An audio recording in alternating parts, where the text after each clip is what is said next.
Guys, it's time to raise the bar.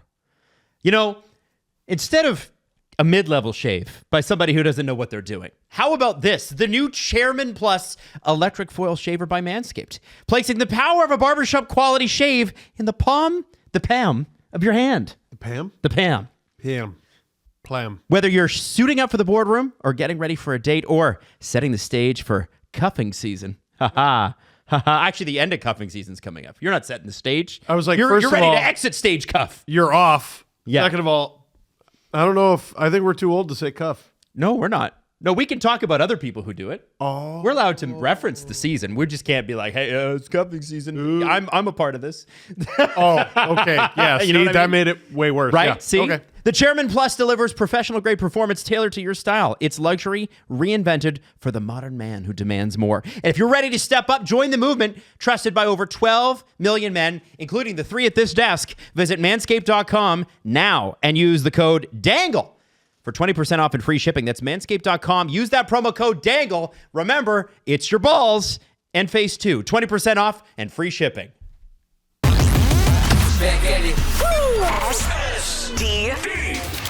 SDP, the Steve Dangle Podcast, with your hosts, Steve Dangle, Adam Wilde, and Jesse Blake. And we should also mention Alibi Roadhouse. We got a live show coming up in London, and I'm going to get the date right. Saturday, March the 8th, Whoa! 2025, 25 Oxford Street, West London. Basically, doors are at 5, shows at 6, and you can stick around and hang out and watch Toronto take on Colorado and boo producer Drew. Producer Boo. Here's the thing about the Alibi Roadhouse that we love. First off, family owned and operated since 1988. That's the year Steve and I were born. Yes. If you like wings, they're known for their wings. They're known for like the best wings in London. I will muck some. They also have a special on where you can get a draft Canadian beer, mostly Canadian, and a pound of wings for $18, which is pretty sweet. So what? I was just imagining doing that thing with a bunch of listeners where you have a bunch of wing sauce on your hand and you're like, all right, bro. And you dap them up. I like that.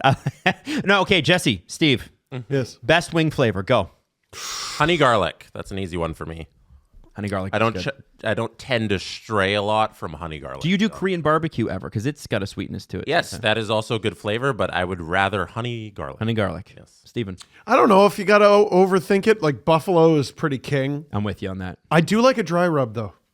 See, I'm not as down. Like my wife loves a lemon pepper or something like that. Oh, I love a lemon pepper. Yeah, see, I'm buffalo all the way. I want to get saucy. But here's the thing. Some bars don't offer buffalo sauce. They'll just say it's hot. And it is hot, but like buffalo sauce is its own thing. And I feel like you need to, if you're going to have wings, you got to have buffalo, right? Gotta have buffalo sauce. Yeah. Anyway, so Alibi Roadhouse, London, Ontario, Saturday, March the 8th. If you want to buy tickets, the link is in the description of either the video or the audio, depending upon whatever app you're watching on. It's in the description. You can click on it there. We're so excited to hang out in London, Ontario. It's our second SDBN trip to London this year. The first one being with Jesse and Alan and I. Oh, that's right. So yeah, back to London. And I, did a book tour event there. Oh yeah, that's right. Third then. Third. It's our third SDPN event. First time altogether. Now, I think there's only one way to start this show off. There's only one proper way to start this show off, and that is we must know, how did Alex Steves perform at practice? Jesse and Steve. I need to know. Jesse, what are your thoughts? What do I we know wasn't there, so I can't say. Okay. Kind Now, of a reporter, insider are Jesse. you? Where did he skate? Because we know he put on skates and practiced. Yeah, he's been the lines today. He's on the McMahon Tavares Steves line, which is the second line in practice. But it means nothing because William Nylander and Mitch Marner aren't there to play in their roles. Yeah. So we really don't know where Steves is going to play, but it's cool that he's practicing with them. Whether he will play. Or, yeah, whether he will get in the lineup. But the cool thing from practice for me is Yarncroke practice. Yes, I saw that. Yesterday and today. Woo! And also Connor Dewar. Yay! Who hasn't played. Unstoppable! Connor Both Dewar, those guys return to the lineup. It'll be 0 combined goals. Go ahead. Connor Dewar's last game was January 20th. So it's been a little bit. Wow.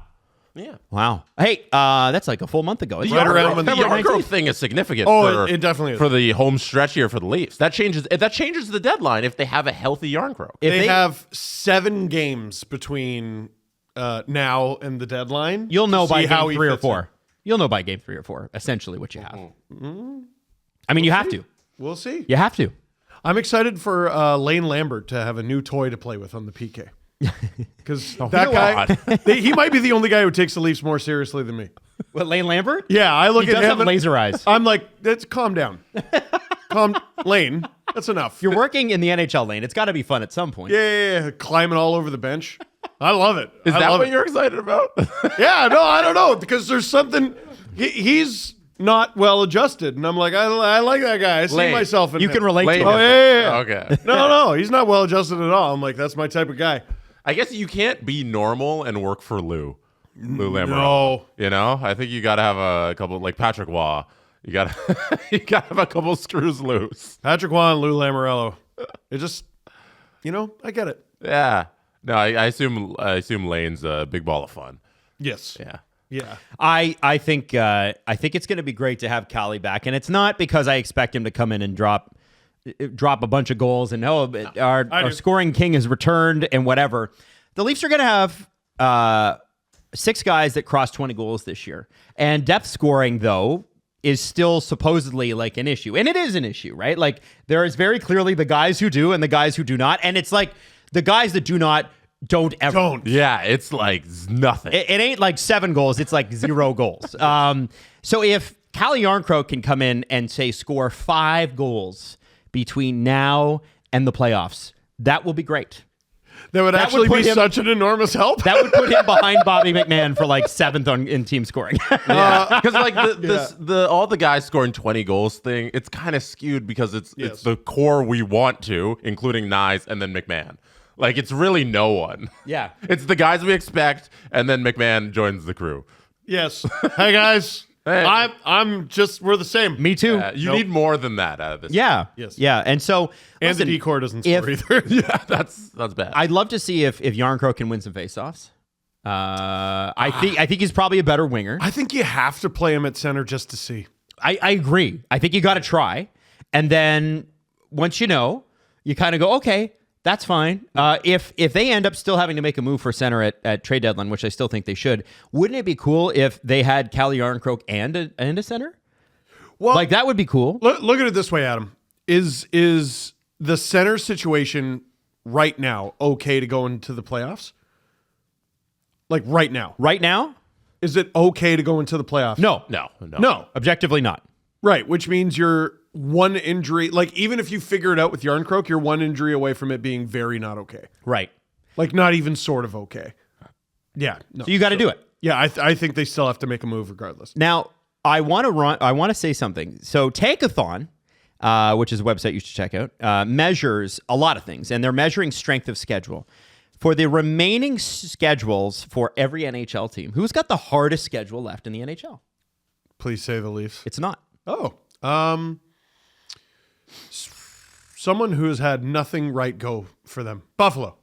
Almost Detroit. That nothing actually right. sucks for them. Yeah, it does suck for them.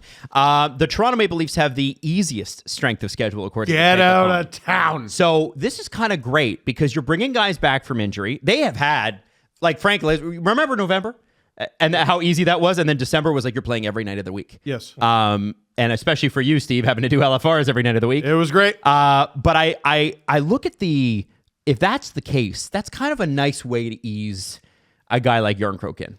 Yeah.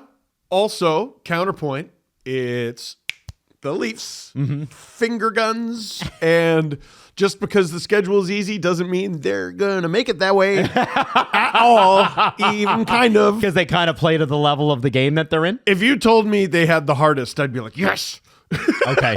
Yeah, and we They'd have a talked better about chance. this a little bit previously in that this road trip they took before the Four Nations break was the first time they played 3 road games in a row all season long. They have a really compressed back half of the season that's filled with road games. And Yep. I know the opponents are easy on paper based on where the standings are right now, but every team's an NHL team, and the Leafs have a very busy schedule in the back half. I actually think it's going to be a little difficult for them. Well, I like that. I'm just looking at the California one right there. You get the Sharks, day off. Kings are very good. And then Yeah, it's the Ducks, but it's second half of a back-to-back Duck. Yeah, this March isn't pretty. You have a Colorado-New York back-to-back with That's travel. awful. Yeah. Like, the strength of schedule thing to me is, it's like, yeah, that's true, but does it account for Penguins Sharks back-to-back with travel? Like, it's a very difficult March for them. Yeah, and you look at the Monday against the Sharks in Toronto, and you're like, well, you're getting the Sharks at home. You should be, nope, second half. And then you're going out to Vegas. Now, like a day later. Yeah. Oh my God. That's a brutal March 2nd to 5th. And then, on the weekend, you get a break with the Avalanche. Thank God Anthony Solars is back. Oh, yeah. Because now I don't look at the second half of a back-to-back and go, oh, do I have to? Dude, some of those games when Solars was out were tough. I mean, Wool did great. He did, but like I was listening to... Are you talking about like the Hildeby and the Murdog? I was driving home from a book signing, I can't remember where, and freaking, I'm listening to the game. First minute, the Sabres score. I'm like, I hate this. Yeah. This sucks. The Leafs ended up winning that game because it's Buffalo. Speaking of second half of a back-to-back, guess what Steve's doing this weekend for a stream? You're doing a second half of a back-to-back, my That's friend. right. But it is Toronto-Chicago. Yes. And Toronto usually blows it versus Chicago, especially if Arvid Soderblom's in net. Can't wait. So that'll be fun. Yeah, the Leafs are either going to get completely shut out or they're going to go down 5-0 and lose 5-4. It's weird to be talking about an NHL team right now just because the Four Nations has felt like it's been the entire focus. But it is also kind of fun. You're like, oh, yeah, that's waiting in the wings. It's Just there. a couple of days after the final on Thursday, it will be party time. It'll be back to Saturday Night Live hockey edition. That was good, man. You know? Yeah, I could have done better on that. Yeah. I could have done better. That was good. You know what? I haven't finished my coffee, so just hang in there. It'll get better. I know. Yep. So then I guess as we wait to see how this is all going to shake out, we don't even know if Yarncroke's going to play. We know he's skating. Yeah, the game's on Saturday. We don't know. And he just started skating, and I feel like it's a lot to just expect him to jump in there. Yeah. Second half of back-to-back, though. Sunday. Might be good to have an extra body. There you go. Hey. Get somebody what, out, Jeff? keep them healthy. Maybe Yarncroke comes back that game versus Chicago, where it's like take advantage of a downed opponent.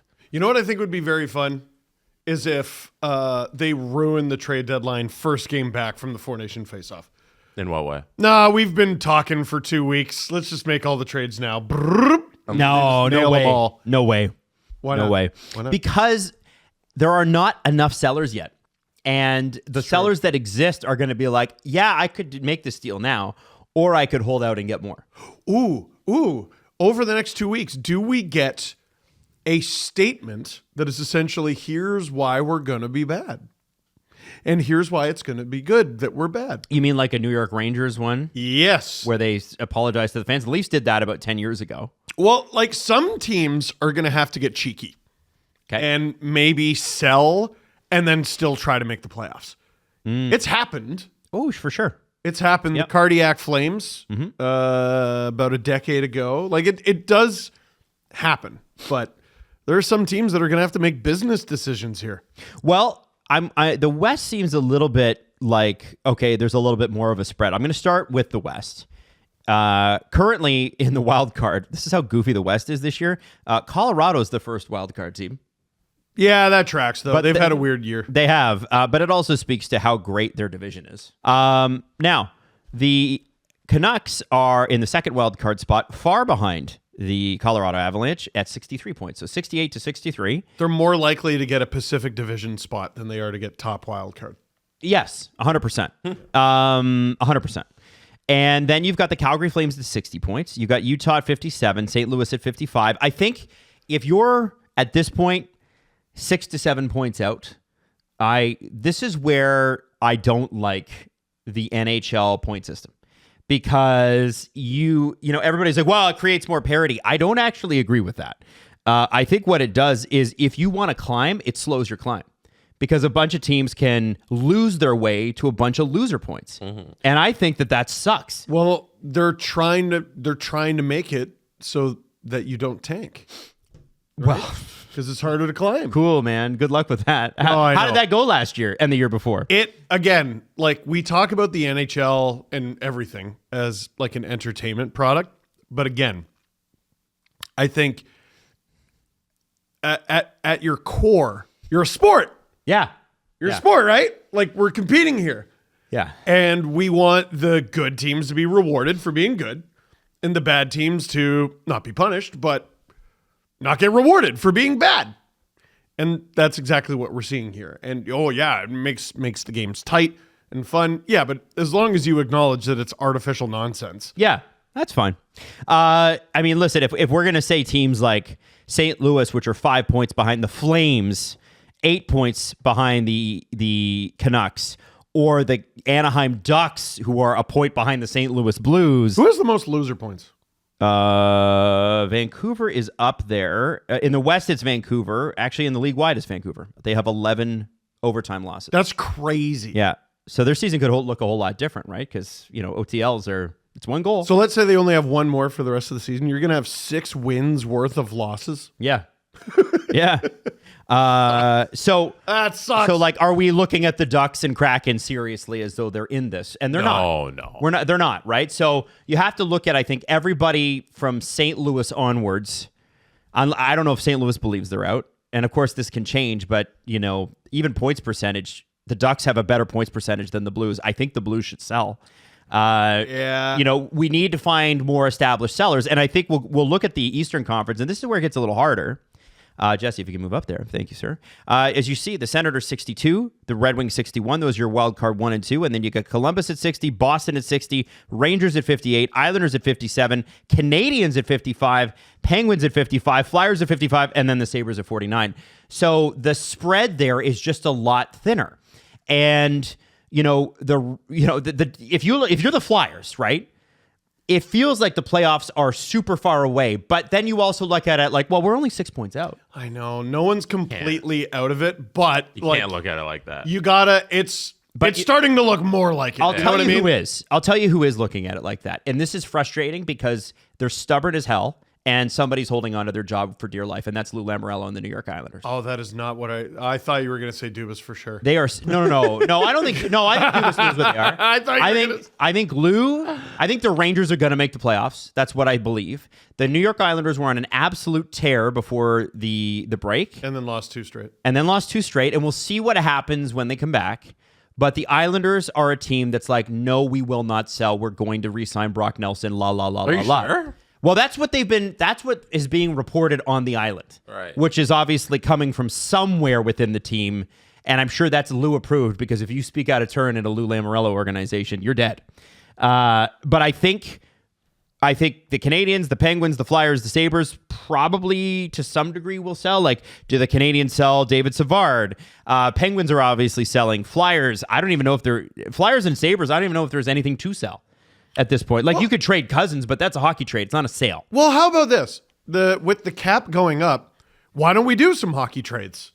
But that'd be cool. We don't need to wait until the last day to save every dollar, get double retention on this guy, and you don't need to do all that anymore. Like, there's a little bit more flexibility out there. Yep. Make a hockey trade. Oh my God. Thank you. What a lucky boy. Mm-hmm. I'm so excited. Mm-hmm. Like, I think, like, we already got hit with the Rantanen and Nietzsche steal. Yep. Hit us with something we didn't see coming. Let's go. I agree. And I think that those deals are going to be out there. The question is who? And who's, because you got to have 2 willing partners here. Can I, here, Jesse, can you bring up the standings one more time? Because there's one team in particular I want to point out. Okay, it's tight for the wild card in the East. Boston, yuck. Yuck. They're only 1 point out, but Detroit has 2 games in hand. Ottawa has a game in hand. Blue Jackets have a game in hand. Rangers have 2 games in hand over you, and even the Islanders do.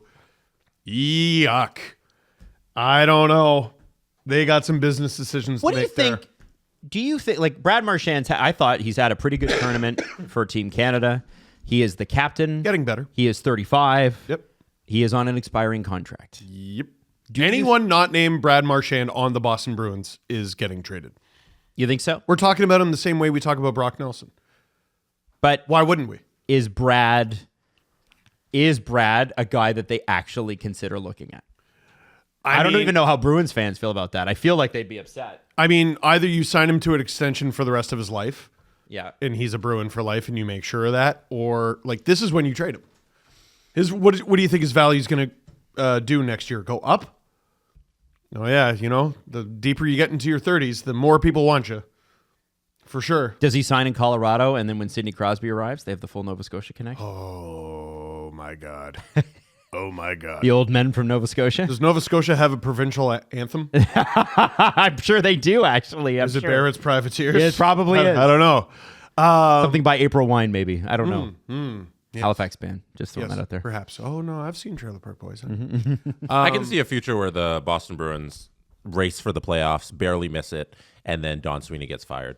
Oh, really? That's kind of what I'm, fingers crossed, hoping happens, because I think the way he's played things out in the last couple of years, he kind of deserves it. And if they miss the playoffs, maybe that's the catalyst to finally get him out of there. If that happens, Jesse, okay, like if we're sitting here in June and Don Sweeney, we're prepping for the draft and Don Sweeney is no longer the head of it. Sure. Right? What do you think will be the marker of when things shifted? I think it's a couple like I think touch points on the last few years of the Bruins. One is you have the greatest regular season team of all time and you flame out of the playoffs. Then the next year you almost choke once again, and you choke to the biggest chokers of all time. Yep. Sorry, Steve. Yep. The Toronto Maple Sorry, Leafs. Steve. Sorry, all of us. Hey, and then we're all in this. Hey. And then you go up against the Florida Panthers. You look good a little at first, but we all know how that series went. And then you fumble the greatest goalie tandem of all time. Like they literally rode this goalie tandem to the best team of all time because it was the best goalie tandem we've ever seen. And that whole thing went to shit. And this season, if that's the thing that sinks them, the goalie situation there, plus not having any high outside of Pasternak, like they're really struggling in their forward group. I don't know how you don't blame the general manager for that. Plus, you already fired your biggest grenade, firing the head coach. Like that's the thing you always do as a GM, and the next thing falls on you. So I think it should fall on Sweeney if anybody gets the blame. twice. Bruce Cassidy. 2 guys. Then Jim Montgomery. And I don't know, if you're an owner, you maybe look at it like, yeah, well, another team picked up the tab on Jim. Yeah, why? Because he's good, and he's been doing good, and you didn't get better. You didn't get better after you fired him. Bruce Cassidy won the cup after you fired him, and then stuff like, I don't know, Mitchell Miller and how that all happened. I think that's all forgiven within the Bruins organization. Because they started winning. Well, but beyond that, They were winning. From people looked at that as it was like, why are you derailing the season, right? Like it was sort of that's how it looked. And it was heading into Toronto. I want to say it was like it snapped a winning streak or something like that. Boston fans are well aware that this group is, they've not the players, but management, all-time stupid sometimes, and like all-star stupid. In terms of I see nobody's harder on the Bruins than Boston fans. They're tough, and I think what I have seen from some of the reporters is why did you make Jeremy Swayman sit out all of training camp over what amounts to $400,000 a year over the course of his contract? Why did you trade? Because it was a $4 million difference, right? Why did you trade Linus Ullmark when you did? Why did you trade him at all? Okay, listen. Some of the for the massive haul you got back? Well, this is the thing, right? Your window, is he not? Am I not mistaken? His deal lasted into this year. And so my question was always, listen, you're going to have to sign Swayman, and it's going to cost you $7.5-8 million. And nobody wants to spend $14 million on goaltending. But if that's your competitive window, Marchand's contract's up, Linus Ullmark's contract would have been up. Don't you and then what you got for him was Eunice Korpisalo. And again, I keep telling you, very, very below average goaltender in the NHL. And I think all of that combined would make you think, hey, maybe perhaps this guy's gone. Now, from what I have heard, because I did ask around earlier this season about it, Cam Neely and Bruce Cassidy. Bruce Cassidy? Who am we talking about here? Yeah. Bruce. What are you trying to say? No, the general manager. Don Sweeney. Don Sweeney. Yeah. Why did I say Bruce Cassidy? Are like this. And inside the Bruins organization, Cam Neely is a god, and rightfully so. And what he says goes. So the reason I ask you that, Jesse, is because I agree with you. And I think the thing is the Bruins will probably be the last ones to know it when everybody else does. You know what I'm saying? That situation you outlined where the president and the GM are so tight and he's not going to fire his buddy and all that stuff, that leads to problems. That leads to a guy who's probably past doing the job anymore and he still has it because his friend wants to have that job. He wants him to have that job. So that sounds like a very bad situation, and I don't think it gets better for the Bruins under that. Loves their guys. Hey, let me tell you about a couple guys. They're tied for second in the AHL in shutouts. Yep. One of them has the top goals against average in the AHL. One of them has the second best save percentage in the AHL. They're both Bruins. Mikey DiPietro is having an all-star season in the AHL, and Brandon Bussey was the other guy with 4 shutouts. His numbers aren't quite as good. I thought he was going to be the backup heading into the season. You couldn't have just held on to Allmark and graduated one of those guys, but they refused to do it. And instead they have this sideshow. And I know you got assets for Allmark, but at what cost? You yard sailed a month of the season. Swayman's save percentage still starts with an 8. I'm with the Bruins, I'm able to go, this didn't work out. And like in sports, there's always going to be, this didn't work out, that didn't work out, whatever. Here's why it was never a good idea, though. Here's what you could have done instead, and it probably would have been better. We'll never know unless one of Swayman or Korpisalo gets hurt and DiPietro gets a run. And calling up an AHL goalie with good numbers doesn't always work. Garrett Sparks, right? But boy, it's just mess after mess after mess. And I think it's a testament to how good of a foundation the Bruins have that they're still in the mix. Yes. Like we're talking about them like they're dead. They're not. They're all right. They might make it. They might be fine. And within the team, one of the best locker room cultures in the entire league. Yeah. And a big part of that is Brad Marchand. So do you trade him? I don't think so. I would love, listen. What do you get? Cheering for Brad Marchand it must be awesome all the time. Would I love Brad Marchand to be a Leaf? Yes, in a heartbeat. God, I'd love to be a fly on the wall for Team Canada. But there's just what's going on in those rooms. There's just no way that the Bruins would ever trade him to the Leafs. Oh, he's not coming to Toronto. No, he's not. No. But he'd be going to the West, I think. But it's Colorado, man. He's going to Colorado. Makes a lot of sense. Oh, Steven, don't do this to me. I just or Vegas. I have a hard time going because they do love their guys. But here's what complicates the Marchand situation. If they want to extend him, and let's say they want to keep him at the money he's making, which I believe is $6.5 million. It's so good. Which is actually a really great deal for an older guy going into these final seasons of his career because the cap's going up so much. Yes. Marchand at 6.5, you just keep him the same, right? Completely expendable. I look at what he brings, and it's awesome. But you've kind of handcuffed yourself with that Lindholm contract. And, Pettersson, people are hard on Pettersson, right? People are really hard on Pettersson in Vancouver for the money he Which makes. one?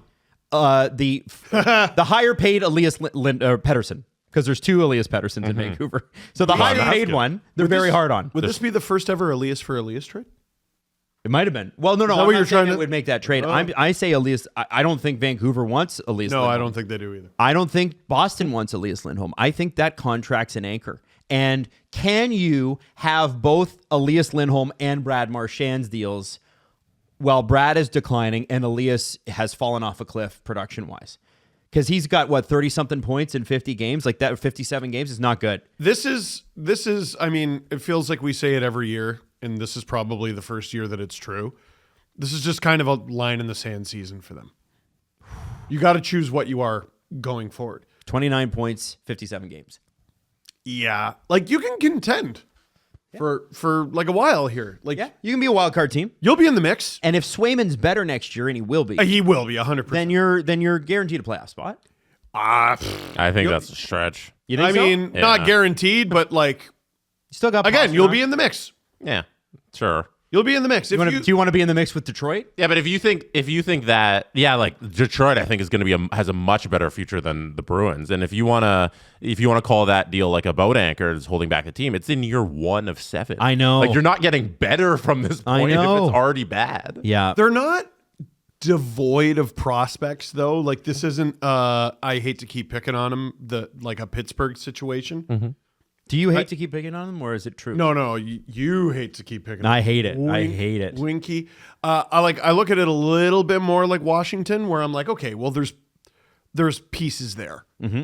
Again, like, I don't think this team's dead in the water, but you have a decision to make here. You have is Marchand going to be a Bruin for life, or is this the year that you move on? Because the pieces you get for Marchand, if you do move on from him, are not necessarily going to help your lineup right away. No, they're not. No. And is Boston going to be able to stomach that? I don't think the answer is yes. One of the things Boston did smartly was move on from Milan Lucic when they did. That was one of the smartest moves they could have made. Wow. That was a little more obvious, but yeah. Did they draft well with those picks? One of them turned out. Oh, DeBrusk. God. Remember they had 12, 13, and 14 or something? Or 11, 13, 12? 14, 15. And they missed on it. They swung and missed on a couple of guys. And no disrespect to them, but there were some stars later on in that Zach draft. Senyshyn, Jakob Zboril, and Jake DeBrusk. I think I screwed up the order, but So none of them are with the organization anymore. could have had Matt Barzal. You could have had Kyle Connor. You could have had Thomas Chabot. You could have had. I think was Heiskanen not on that? Or was No, he higher? He Heiskanen was higher. like 3rd overall. Yeah. No, it was a crazy lineup after that. Right. So, with all that said, is this Shillington. that was a hard decision. Trading Johnny Boychuk back in the day, that was Johnny Boston. Yep. Not a popular decision, and it worked out for both sides. Boston got some good assets. Islanders got the end of Johnny Boychuk, and Johnny was great on the island as well. I appreciated that they traded him to the second most Bostonian team in the NHL, the Islanders. Do they have the guts to say, we can keep this window open? David Pastrnak is the future. We got to move on from another popular player. You have like a beginning of prime sniper, a beginning of prime goalie, they're not in dire straits. No. But you do have some decisions to make, man. Okay, so let's wrapping this part of the segment. Sure. Steve, do you make that trade now? Do you trade Marchand at the deadline? If I'm the Bruins, the best thing about my franchise is the culture. No. Jesse. Yeah, I wouldn't do it. And I don't think, like, looking at who Cam Neely and Don Sweeney are, like, those are lifetime Bruins guys. Like, they played almost all of their careers in Boston, and Jeremy Jacobs is on the team. Like, it's run by Boston Bruins, literally, from the top down. And I think they'll look at the Marchand situation and say, like, we don't think it's good for the culture to move him at this point. Right. Maybe you sign a 1-year deal and next year looks a little different, but this season, I don't think it gets done. Even though I'd love to see either a Colorado or Edmonton trade get done there. And I think both are realistic, and that they have the assets to acquire him. I don't think it happens this season. Hey, listen, gold medal games tomorrow, and I don't think Marchand needs the distraction. Not gold medal. Well, the cup game, whatever you want to call it. Yeah. What are there any American players that might get traded? Let's talk about them. Let's distract them. Let's talk about that. You know what? I think Connor Hellebuck's gone. Well, now that you bring up the Americans, let me just say this. For your stream on Thursday night. Yes, tomorrow. Our title sponsor is Fanatics. Way. And there will be Fanatics giveaways on that stream. Ooh. With like jerseys and stuff. So I just want to throw that out there, a little shameless plug. Tomorrow night, we got some, not only do we have probably one of the best hockey games we've seen in the last 20 years. One of the most anticipated, certainly. For sure. And then giveaways too. God. It's pretty sweet. It's pretty sweet. I've said this for a few years now. What a golden era. It's cool, right? What a golden age of hockey. Yeah. I just don't think people fully appreciate it. Like the Stanley Cup final that we got, and this, and the talent, and what a golden age. I love it. Golden gosh darn age of hockey. It's beautiful. Appreciate it while we're in it. We're in it right now. A team I'm also looking at as potential like sellers here is, okay, so I think personally that the New York Rangers are going to come in and they're going to kick the Detroit Red Wings out of that final playoff spot. That's what I think. Oh, baby. Because I think the Rangers, I think Miller's fired up. Zibanejad had a good tournament. Kreider looked great when he got in against Sweden. They got a goal some immediately decisions to make, eh? Yeah. I think the Rangers are going to come on strong, and they already were coming on strong. And the key indicator here is always, was it Jeff Merrick always says, like, hockey should just be called goalie? Yes. Igor Shesterkin looks really good too. After not really looking good. And Adam Fox looks really good at the tournament. Sure So does. they're all their best players are going to come back revitalized and fired up, whether they win or they lose on Thursday. Boy, did he just become really important at his job, eh? Yeah. Yeah. I think so. Yeah. I think I would, if it happens quickly, I'm curious about, like, if the Red Wings come back from the break and they're just all of a sudden not that great, or they're mid. You know, they got the coach bump. That only lasts so long. Like we saw that was with Bruce Boudreau. He took over in Vancouver. Bruce, there it is. He got about 2 or 3 months, and then they became the Vancouver Canucks again, and then they had to fire him the next year. Bruce, there it is, was so good. Oh, it was awesome. Yeah. My question is, do the Detroit Red Wings, where even in a playoff spot, Vlad Tarasenko is apparently available, do they start to sell a little bit and retool for next year? Because I know that their ownership is antsy about not making the playoffs in such a long time. This is a brand new, gorgeous building that they're in, and it's never seen a playoff game. And so I'm just kind of, or no, it has. Was it the one time? It's seen it one time? No, it hasn't. No, it hasn't. Okay. No. So, you know, do they kind of start to look at sales and go, we could probably do better than what we got for Jake Wallman last year? Man, like I'm just looking at the Red Wings draft history. You've picked so much recently. Buy. I think they should buy. Like, okay, let's go back to, good Lord. Oh my God. All right, here we go. Let's go back to 2018. First rounder, second rounder. So they had 2 firsts, 2 seconds. 2019, a first, 3 seconds. 2020, a first, 3 seconds. 2021, 2 firsts and a second. 2022, a first and 2 seconds. 2023, 2 firsts, 3 seconds. Last year, just a first and a second. Whoa. Buy. You should buy. Okay. What do you buy if you're Detroit? Anything that'll help. Okay, what do you think will help them? I don't really think that decor is good enough. I mean, they could kind of use help everywhere. Mm-hmm. Larkin feels so alone at times. Strength up the I think middle, he's loving playing with Team USA. Huh? Oh, yeah. He's so good. He's amazing. You're seeing it. I mean, Lucas Raymond's disgusting. For me, with the Red Wings, it's more a matter of depth. Mm-hmm. Like, they're strong at the top of, I would say, every position. Right. So, depth. Yeah, even Cam Talbot. Like, yeah, depth. You just need to be a stronger, deeper team. Is there a team, and I'll go, guys, Eastern Conference team that might be selling, okay? So I'll say Islanders, Canadiens, Penguins, Flyers, Sabres. Is there a team on there with a player that you're like, I would be excited if that player became, like, don't give me Sidney Crosby, obviously, but like somebody that maybe we haven't thought about. Konechny. No, that's not happening. Let's nip this in the bud. Scott Laughton and Rasmus Ristolainen do not get me out of bed.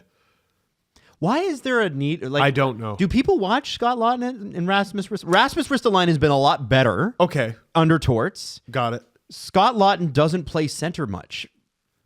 Like, I'm not sure what is the expectation here. He's in Calgary. Oh, yeah, let's give up a bunch of...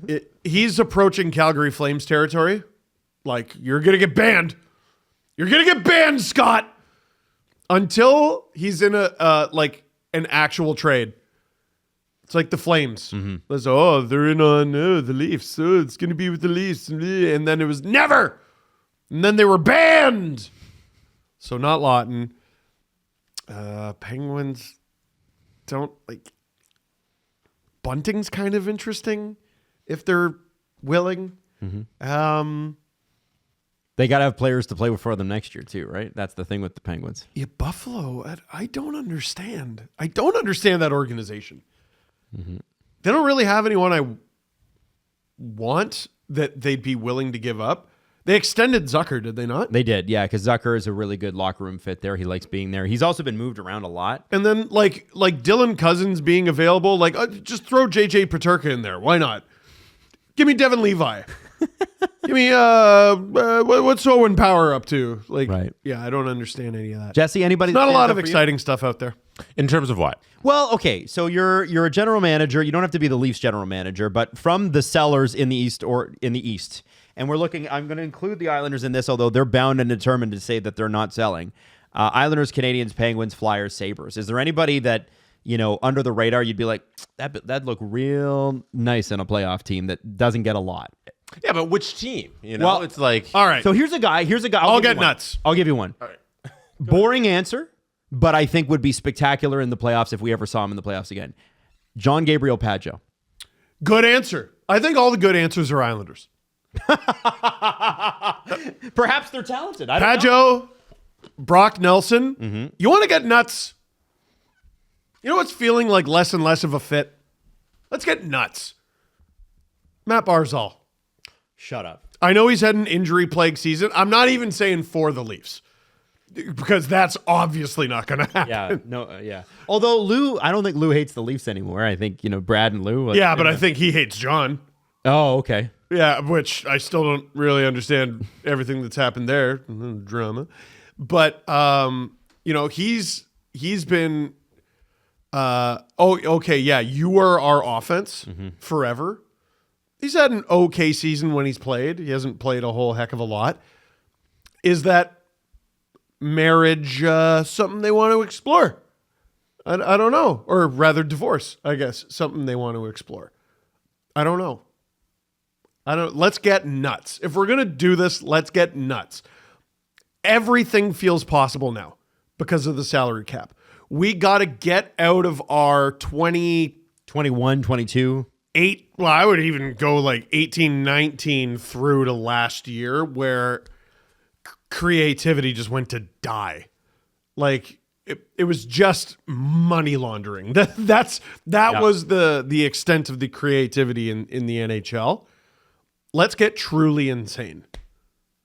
Not, hey, how does this fit into a Dylan Cousins package? It's how does Dylan Cousins fit into a Matt Barzal package?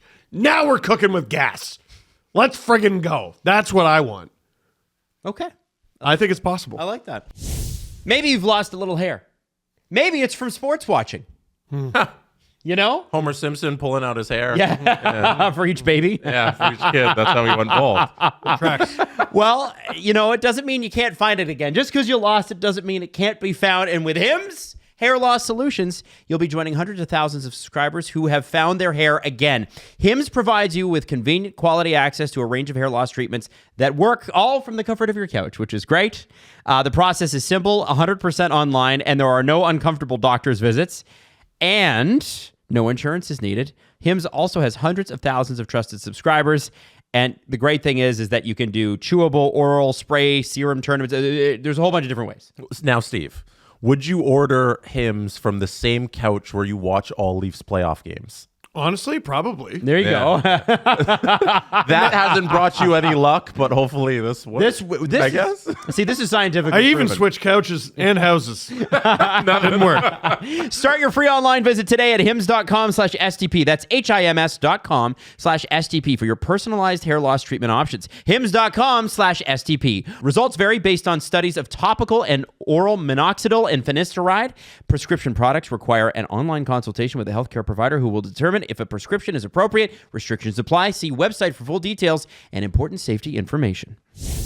Okay, so with that, let's shift to tomorrow's game.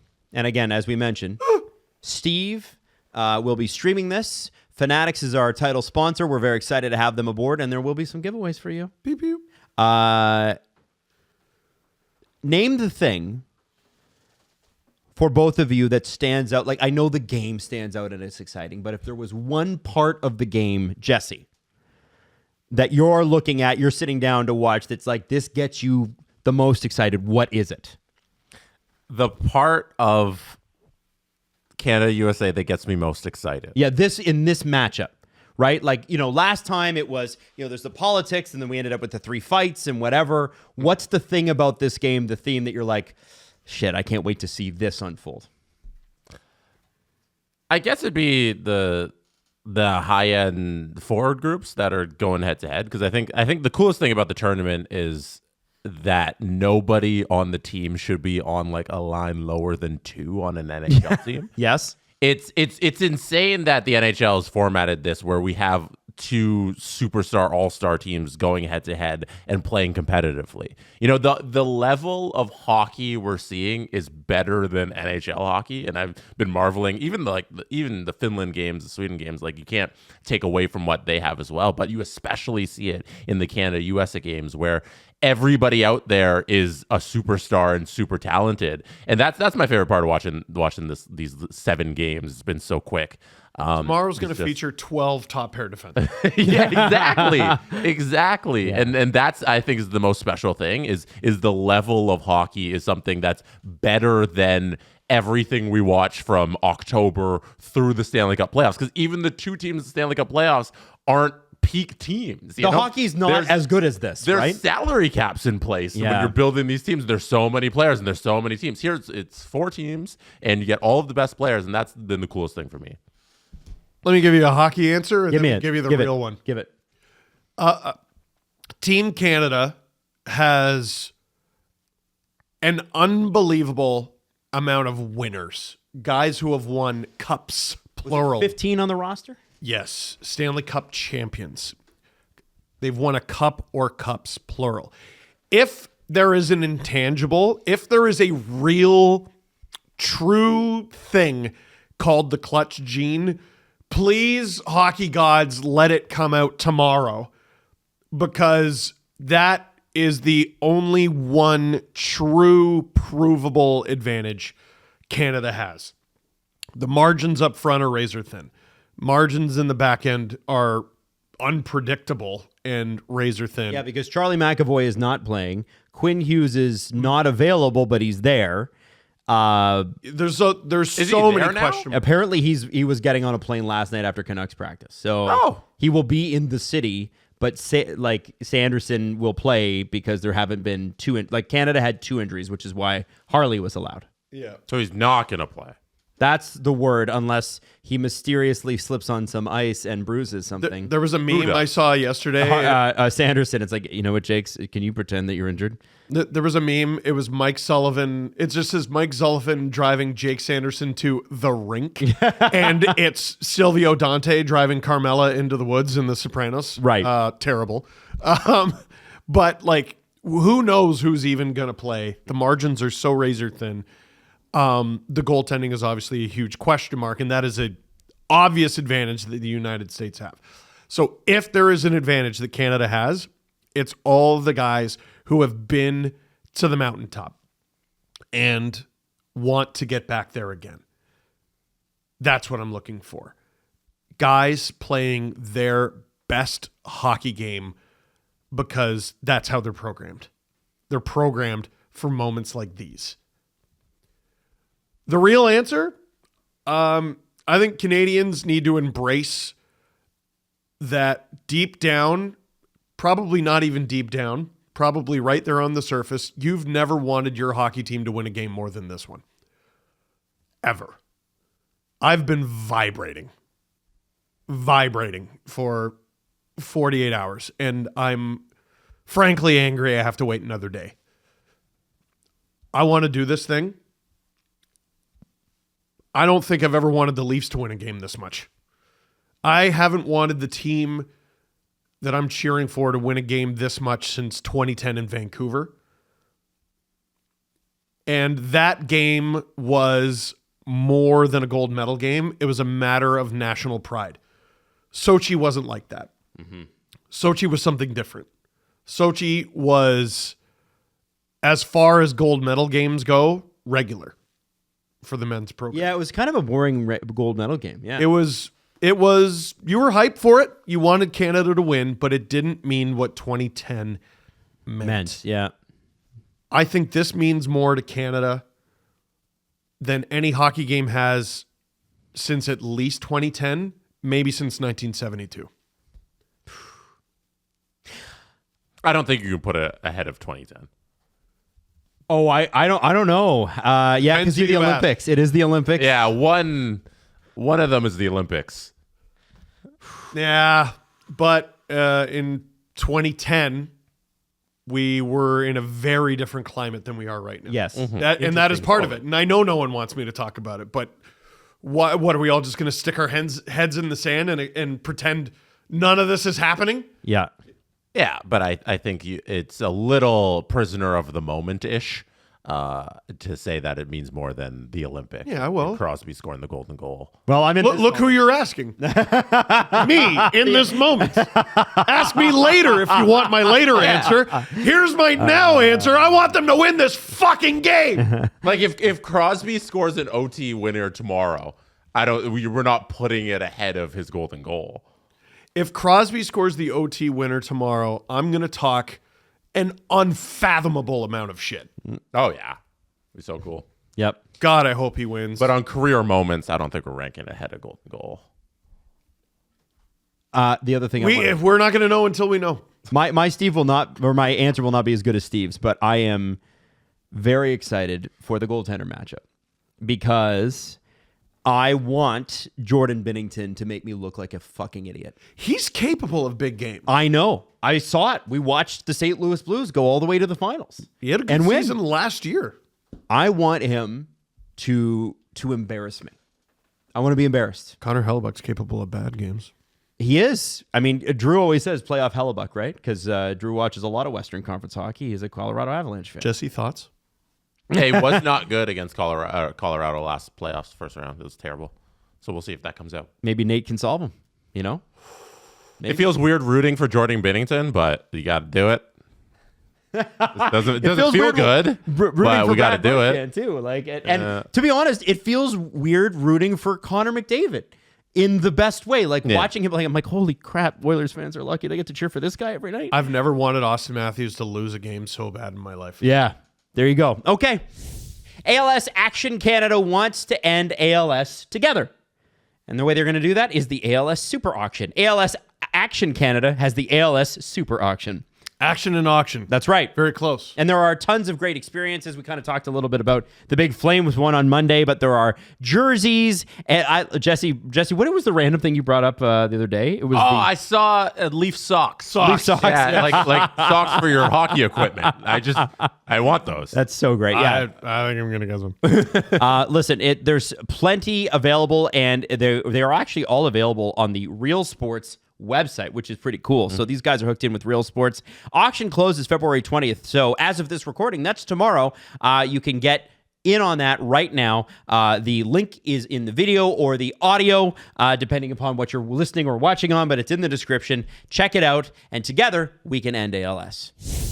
Now, I want to move on to something else that's a little bit off hockey, because I think everything about the game tomorrow has sort of been said, right? There's a lot of platitudes. Everybody's jacked. Friday show is going to be, I think, one for the ages. Your stream tomorrow night is going to be one for the ages. It's going to be crazy. I got to talk to you about what Toronto is outside of hockey. Toronto's considered a pretty good market in terms of like NHL circles, right? There is the high pressure element, but in other Toronto sports, and this is where I think American cities get it mixed up, Toronto's considered a small market or an alien market. We have big money teams, but we have an issue with sports that are predominantly played by Americans and Americans not wanting to come here. Not understanding in a lot of cases because they're young guys and they are not that worldly, that coming to Toronto is no different than weather-wise going to New York, weather-wise going to Minnesota. The snow is Boston. Like, it's not that different, right? But when you look at basketball and you look at baseball, there's a lot of swings and misses on free agents. Yep. And you look at what the Raptors just did with Brandon Ingram. They had to make a trade and then sign the guy. And obviously yesterday there was huge news. The Jays walked into camp with their best player unsigned. And he's been unsigned for a while, but he's got a year left. And the deadline set by Vlad Guerrero Jr.'s team was Monday night, or I guess Tuesday morning at midnight. They did one final call at 10:30 Monday night, moved apparently off their number a little bit. And now the rumor leaking out today is that Vlad Guerrero Jr. was in the market for roughly 13 years on a deal and roughly $585 million. They have thrown offers like that at guys like Juan Soto and Shohei Ohtani. And I don't think it benefits them that we know that. Right. So I wanted to kind of go through this story because what it could mean is a $40 million Vlad Guerrero Jr. playing against the Toronto Blue Jays next year. He's going to be 26 years old, and he's going to be a free agent. And this doesn't happen in baseball all that often when they're this young. So I kind of wanted to get your initial thoughts, and then I've got some press conferences we can go through with Vlad, with General Manager Ross Atkins, with President Mark Shapiro.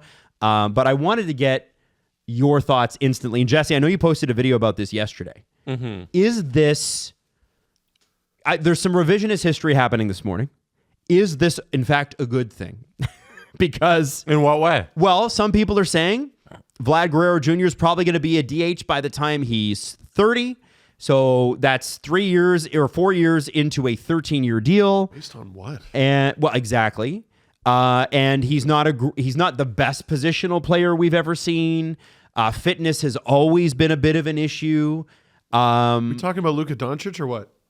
So I want to know from Jesse. Steve, what do you think? What do you think as a more casual baseball fan? What do you think from the kind of outside looking in? Okay, so you know the nuts and bolts a little bit better than I do. Yeah, that's why I'm curious on your opinion. So I'm a fan that gets news on a different filter than you because I don't go looking for it. And all I get as a casual Jays fan who might go to a few games this summer is failure. Mm-hmm. All I get, the Jays weren't able to get this done. Yeah, of course they weren't. What? Oh, they weren't able to get this free agent. Yeah, of course they weren't. They didn't get this guy. They didn't get the runner-up. They're literally the laughing stock of Major League Baseball, as far as I can tell. And it's because they can't do a single thing right. They're dismissive, arrogant front office of Shapiro and Atkins. Well, no one gives a good goddamn what any of them say about anything. I wouldn't trust them not to fuck up a Tim's run. They have one of the worst front offices in baseball. And the only way you will catch me dead at the Rogers Center this summer is if my precious 4-year-old kindergarten doesn't know any better son asks to go. Otherwise, I'm not initiating that conversation because the Blue Jays as an organization stink. I assume your son will want to go to a game because... Oh, yeah, I'll definitely be there. I refused to go last year because I knew they'd suck, and I was right. And that's I was like, did Everly ask to go to a game? No. Well, there you go. Baseball games are still really good for kids because the tickets can get a little cheaper than definitely the Leafs. Yes. So it's always good. Oh, fuck. Yeah, tell me about it. And there's also family deals there. Yeah. The Leafs market themselves as a non-family product. Yeah. The Marlies is where you want to go for your family. Yeah. Like you sit outside. There's a little more room in the bleachers. If you sit somewhere where there's no people, you should take Leo. I'm going to take it. Do you want me to play this press conference you sent out? Well, yeah. So here's what I want to take you through. The question is, look at his face. Were Vladdy was asked, were the Blue Jays close in negotiations to hit to the number? Like were the two sides close? Here we go. Is there a number he won't go below? I'm sorry. Is there a number he won't go below or a number of years? Is he willing to negotiate at all or does he have a set mark? Hay un número exacto o término, año que tú no llegarías o ya tú tienes un número en tu mente que ese es el que hay, punto. Bueno, yo tenía el número en mente y cambié mi número por quedarme aquí como quiera no lo hicieron. I have my number all along. I changed it a little bit. I try, but it just didn't happen. Were they close? No. Him answering that is terrifying. Yeah. He understands English, but he doesn't want to be misinterpreted, which is why he uses an interpreter. Totally understandable. And I get that completely. Now, so this is a key statement because right after that, and Steve, you touched on this, Ross Atkins comes out. And Ross Atkins is the equivalent of speaking to the deserve to win a meter. No disrespect to the creator of the Money Puck. I love you. It's not you. No, because the numbers don't have a soul. Right. The numbers are the numbers. Yeah. And oftentimes the deserve to win a meter is used in positions it really shouldn't be, right? But it is the most viral piece of hockey marketing I've ever seen in my life. We never It's point amazing. out when it's correct. No, and which I assume is more often than not. And like as I said, what a great piece of marketing! Like how great to bring people in. It's amazing. Sure.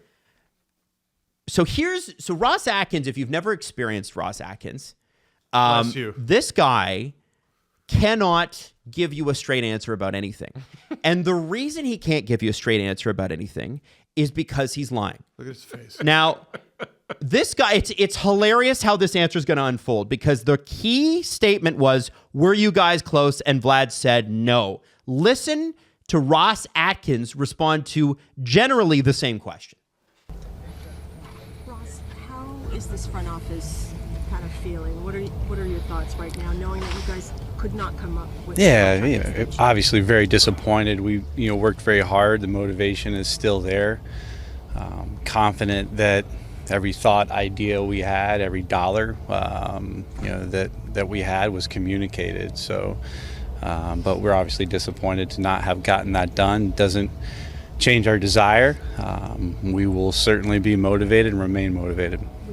Oh, sorry. Okay, so I gave you the wrong clip. I'll read it. He still said nothing. I'll read it. The question is, was the offer close? And Atkins said, close is such a big word with many meetings. Christ. What an exhausting one-sentence answer. I'm gonna find it. I think Keegan Matheson might have had it, but go ahead, Jesse, if you have it. No, I don't have it. Here's how Keegan Matheson, who's there and reporting it. It just depends on how you define close. That's too big of a word to talk specifically about, and I'm not comfortable talking about those numbers. So Vlad says, no, we weren't close. Right after that, Ross Atkins walks up and they go, okay, do you think it was close? And he goes, define close. Close is such a crazy concept. Close was developed by the blah, blah, blahs 2,000 years. Like he is a guy, and I use the word obfuscate, which basically means guy who puts up a bunch of words. Well, the earliest elements of human language were discovered about 50,000 BC. And yes. Holy shit. Yes. Shut up. And this is where Blue Jays fans get annoyed because the answer is no. The answer is no. You were not close. And why can't you just say, no, we weren't close? Torontonians like a straightforward person. And this guy speaks like he's hiding something from you. Yeah. He also speaks like you're stupid, and I'm not. And I don't think he knows that, but it comes across and lands like you're an idiot, I am the baseball man, and I'm going to be condescending to you. Listen to how he answers. Canadian baseball fans love that, by the way. What? Listen, I don't know if you know you Canadians up here how it works. Well, how about the way it works is you go fuck yourself. How about that? How about that? Sorry, Adam, go ahead. No, that's fair. I'm going to let you go. Now, Hazel May then has posted this clip. Ross Atkins was asked, because he said resources aren't an issue. This is not an ownership problem because this group will go out of their way time and time and time again to defend the Rogers ownership group. And to be honest, they have one of the higher payrolls in baseball. They spent $500 million on renovations for Rogers Center. Resources really aren't an issue. So what is the issue? Have a listen to the answer. So the top 5 payroll, resources don't appear to be an issue. So if resources aren't an issue, why is Vlad not signed?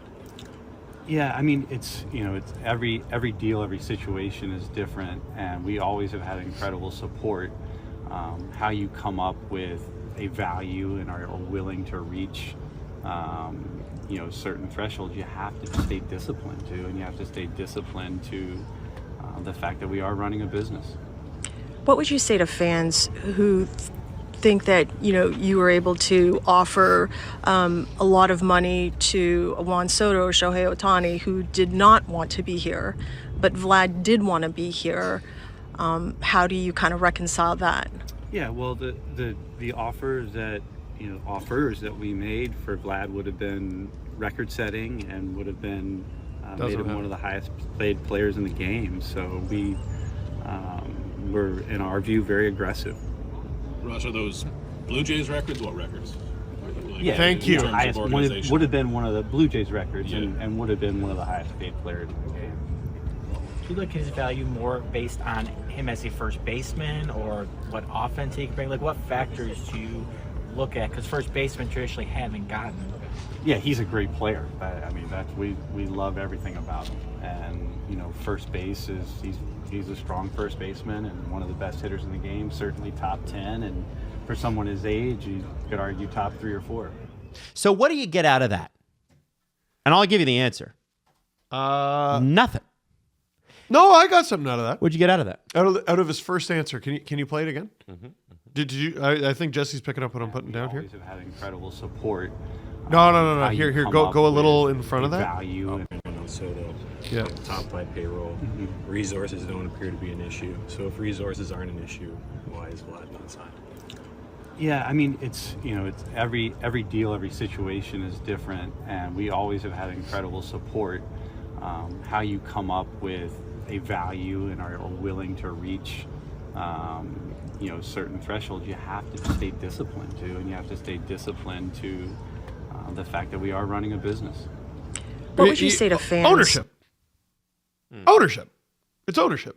Well, if money is not an issue, and we've always had incredible support from who? Well, who are you getting support from? And apparently Ed Rogers above him? Ed Rogers met with Vlad Guerrero Jr. too on Monday. Oh fuck! No wonder the deal didn't get done. So what's he doing that for? So beyond, because sometimes you do get the owners involved because it's like, we really want you here, whatever. Like there's some heft to that. I do get that. Now let me. I wonder if they agreed to a deal verbally and then he walked it back. Let me say this. What's interesting is that Vlad Guerrero Jr.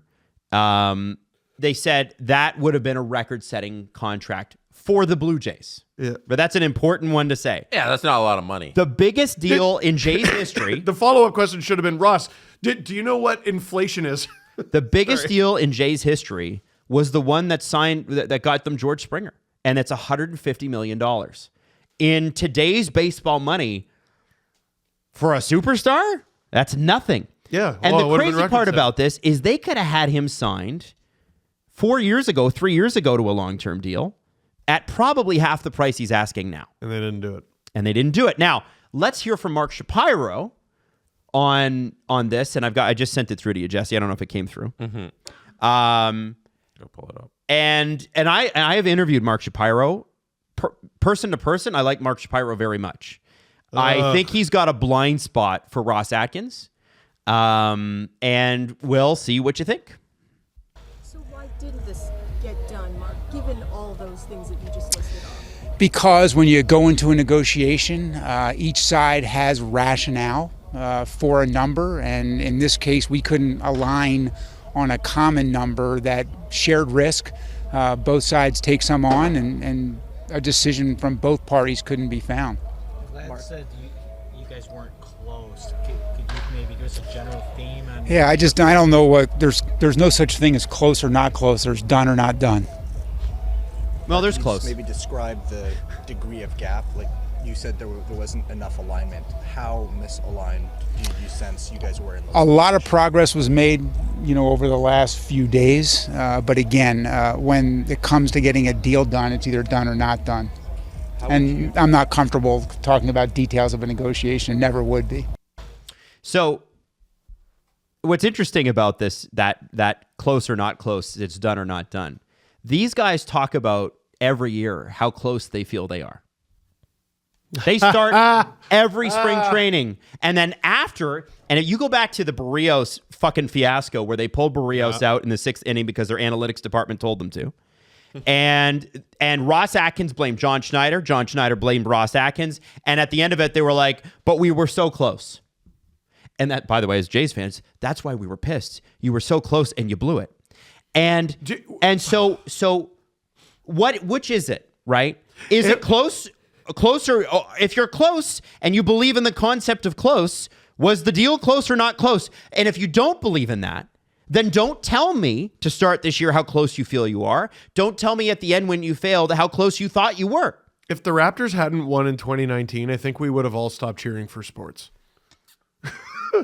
I don't know. I like the TFC win too. I know it's less. I know it's less than everything, but it really did inspire me. Well, and it can't happen. Those were back to back, I believe. It's 17 and 19. Yeah. Oh, okay. But yeah, the Leafs, they're always close, and the Raptors for a while were, you know what, they're close, and the Jays, they're close. I'm gonna lose my fucking mind. Can someone get done? Jesse, you've been quiet throughout this, and you are, without question, the person at this table that knows the most about baseball, pays attention to it, played it. What do you think about all this? At a high level. That's sorry, Jesse always hates when you say that. Yeah, because it's like context. High level when you're 14. Hey, that's still a high level. That's high level to me, man. No, so high. Yeah. So. No, there's so much going on here. It's like which direction do you go in? Because it's a building of 10 years with Shapiro and Atkins, where they haven't won a playoff game in the entire tenure that they've been here, except for if you count the 2016 wins, which weren't really their team that they built. That was the first year that they were here. So they haven't won a playoff game since then, and it's been abject failure ever since. And there should be no confidence from the fan base in terms of what they're going to do moving forward. And you look at how this season can play out, and they can be terrible, and they could trade Vladimir Guerrero Jr. at the trade deadline and recoup a bunch of assets. And you're like, what am I cheering for at that point? You know, it's like this franchise, if you've been a lifelong Blue Jays fan, it seems like it's at rock bottom here if the season goes the way it could go. And at that point, you reach some sort of apathy with this team that you really love, and that you're still going to be a fan of the team, but you're not rooting for it. And I think you have there's a possibility here where Rodgers could reach the point with this team where no franchise in pro sports wants to be, in that their own fan base doesn't care about it anymore. And that's the damage that this front office has done to the team through the 9 years that they've been here. And you look at Vladdy, who they signed, the old Blue Jays regime signed him when he was 16 years old. He was a child, and they've grown him into a full man now, and it's almost a decade with this Blue Jays organization. And by the way, it was Anthopoulos that signed him. Yeah. And then now he's a grown man, and he wants this contract, and he wants to be a Blue Jay. He's spoken about that a lot. And what the press conference quote that hit home for me out of this was, I don't have it in front of me, so I couldn't play it, but he said that his whole goal for the next stage of his career is to win a World Series and to give the World Series ring to his dad, Vladimir Guerrero Sr., the famous Montreal Expo. That's what he wants to do at this phase of his career. And he wants to be in a place where he can win that World Series ring and hand it to his father, who never got the opportunity to win the World Series. And that breaks my heart in the fact that he believes he can't get it done here.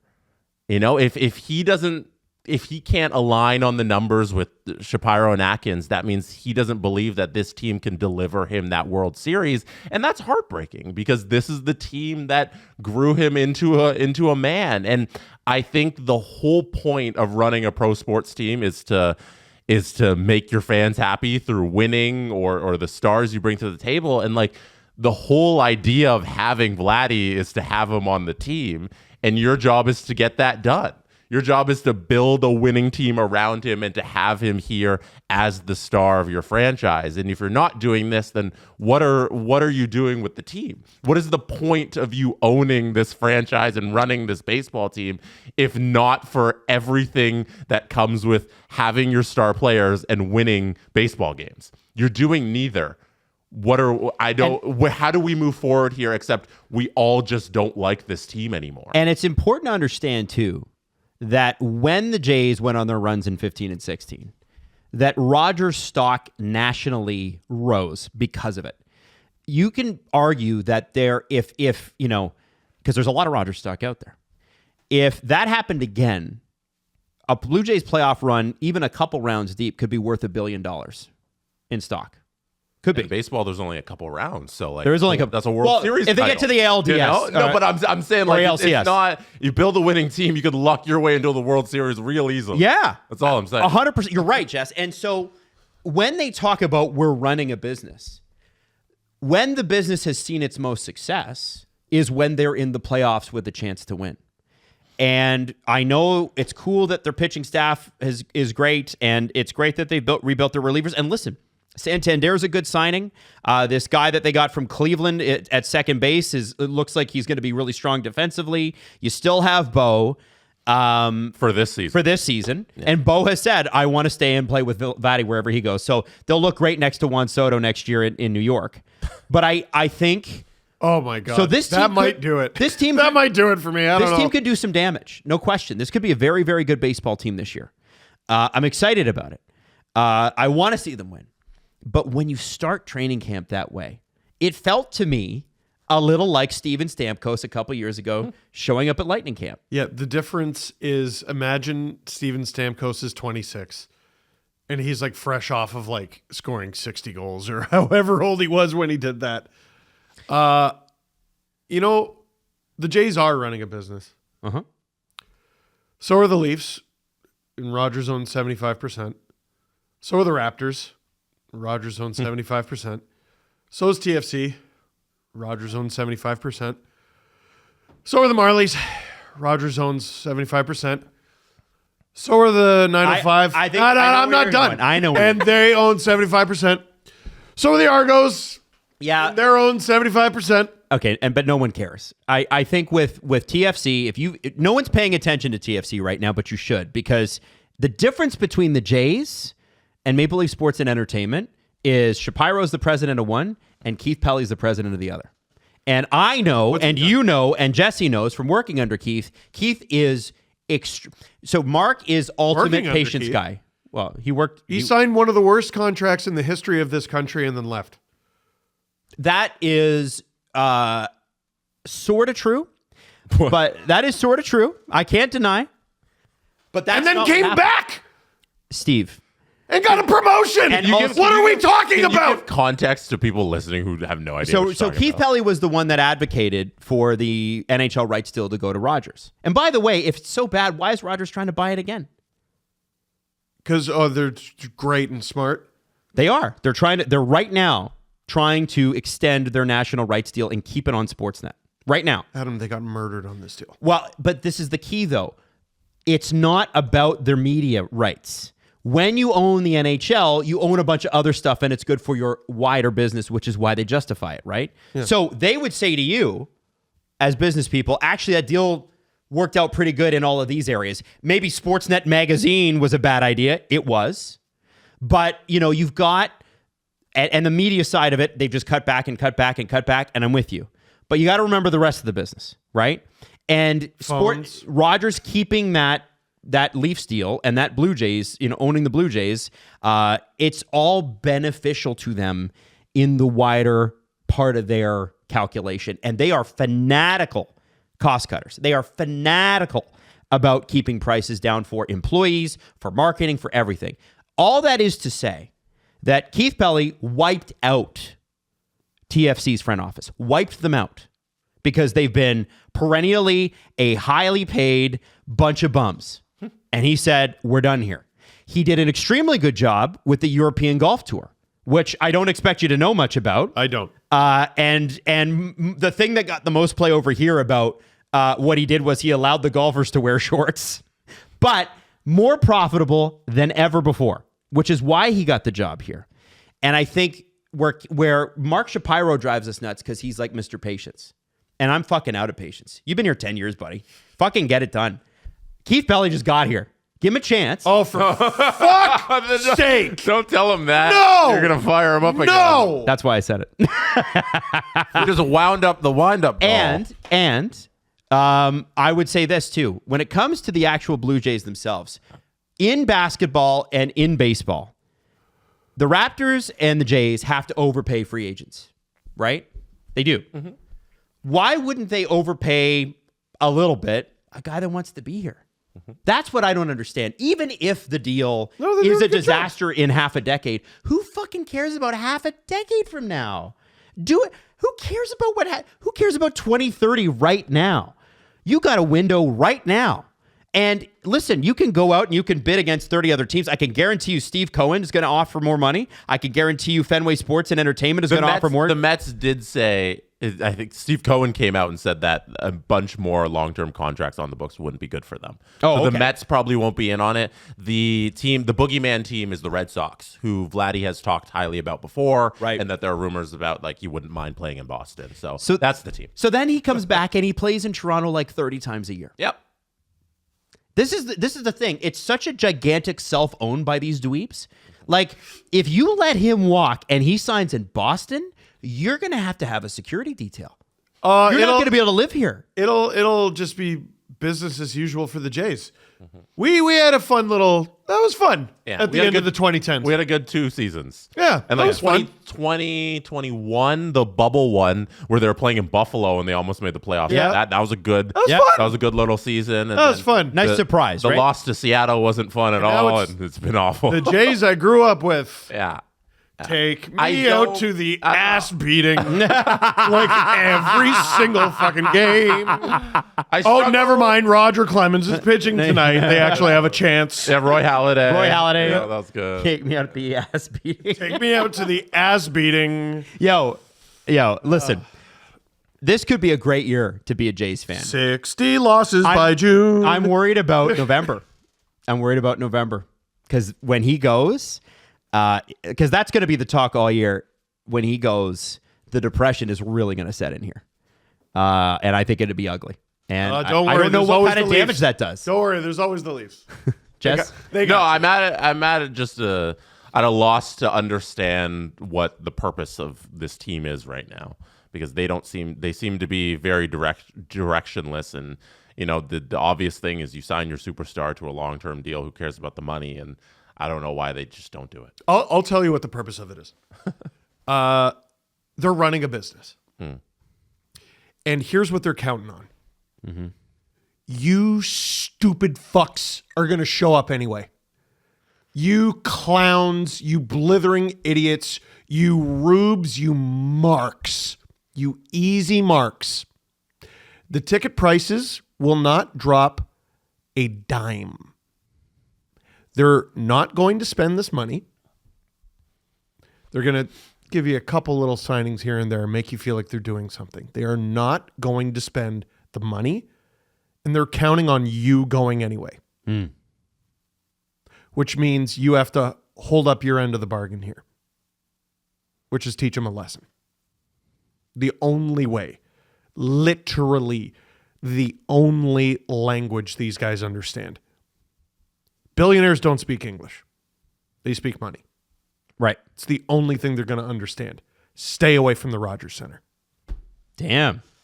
I've never even seen it after the renos. I refused to go last year. Oh, wow. I was like, I'm not fucking going to Why this. would you? What are you going to go see? Well, what are you going to go see? The seats? I don't go to a baseball game to see how nice the seats look. Mm-hmm. Win! Yep. Don't go to the building. I won't be. It's the only thing they understand. Don't go. Looney dollar hot dog days are a lot of fun. Are they fun? Yeah. I think they they sell them at the store too. They got a good team Not this for year. $1. They got a good team this year. True. They got a good team this year. I don't know. That might entice me to. It should be. We don't know that at all. They said they had a good team last year. I didn't believe them last year, though. Last year, I was like, this team sucks. What are we talking about? You guys didn't do shit. What? We don't know. We don't know. Hey, listen. It's up in the air. If they win, go. I'm not telling you punish them.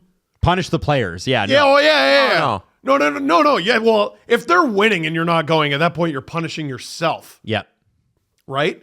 But if they stink and will not make efforts to not stink, do not go.